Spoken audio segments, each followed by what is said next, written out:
Hey everybody, today is October 15th, and in our reading from St. Paul's letter to the Philippians, St. Paul is inspiring in us a desire to be with Christ. So let's look at the reading. It's from Philippians 1, verses 20 through 27.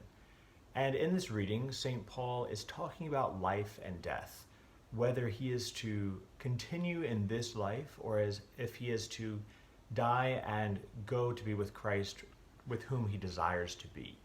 He says that it's between living in this world and experiencing the kingdom, which of those two things he's able to have. He says that his concern is that Christ is honored in his body, whether it's in his life or in his death.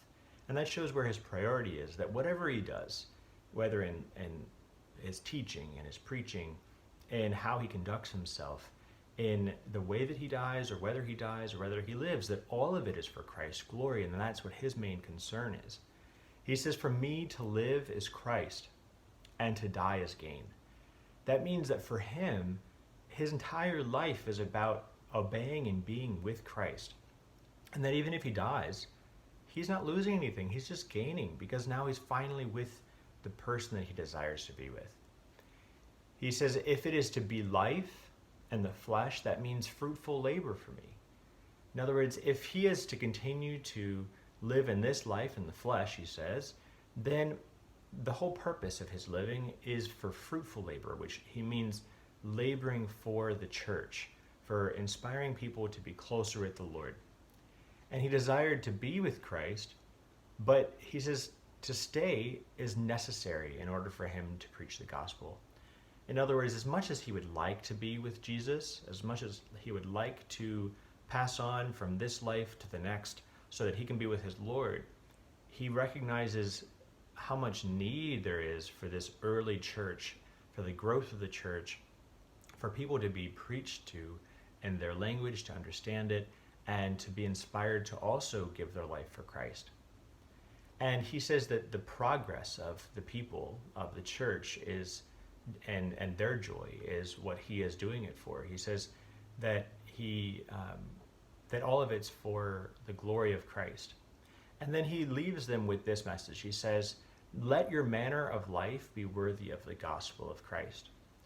So he is wanting them to live a life that is in alliance with what it is that he's preaching, to show how important it is that he devotes his life to Christ, and that people also do the same thing.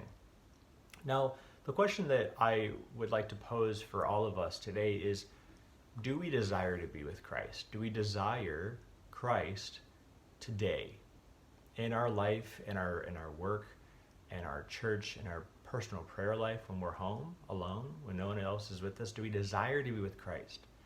Because that's what St. Paul is talking about today, this desire to be with the Lord, whether in this life or in the life to come. And everything he's saying is defined by that relationship that St. Paul has with the Lord now.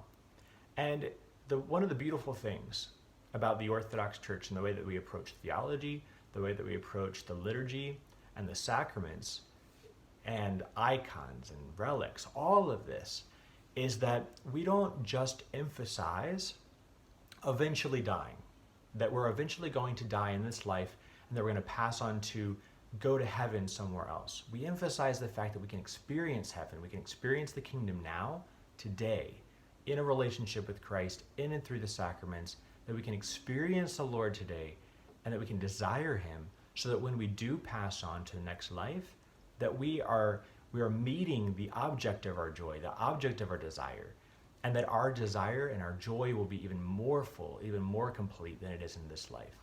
So my desire for you is that you will also desire the Lord, that I will desire the Lord, that I will desire to be with him now so much that it's not a matter of being scared of death or wondering when it's going to happen, but having this relationship with him now that starts now, is cultivated now in the sacramental life of the church, and that we can desire the Lord and desire to be with him now and for the ages to come. Amen.